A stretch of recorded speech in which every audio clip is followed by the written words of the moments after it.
Jaundice রোগের নাম শুনেন না এমন রোগের সংখ্যা খুব কম। সবাই জন্ডিস রোগের নাম শুনেছেন।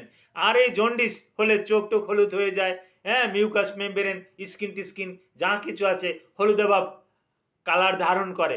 এই হলুদাভ কালার ধারণ করে, তখন শরীরে জ্বর থাকে। আর আমরা বলি jaundice is not a disease, হ্যাঁ, it is symptom of liver. এটা লিভারের একটা অসুখ। তো লিভারের যেহেতু অসুখ, এই জন্ডিস হলে জ্বর থাকতে পারে, ইনফ্লামেশন ইনফেকশনের কারণে জ্বর থাকতে পারে।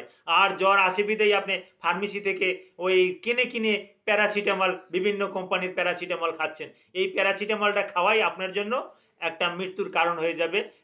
ভালো লিভারটা মোটামুটি ভালো আছে, প্যারাসিটামল খেয়ে লিভারটা একেবারে পচিয়ে গলিয়ে ফেললেন, হ্যাঁ, জ্বর কমছে না, 500 mg খেয়ে কমছে না, পরবর্তীতে 1 গ্রাম খাচ্ছেন, কিন্তু আপনার লিভারটা আপনি নিজের হাতেই নষ্ট করে ফেললেন। Thank you all.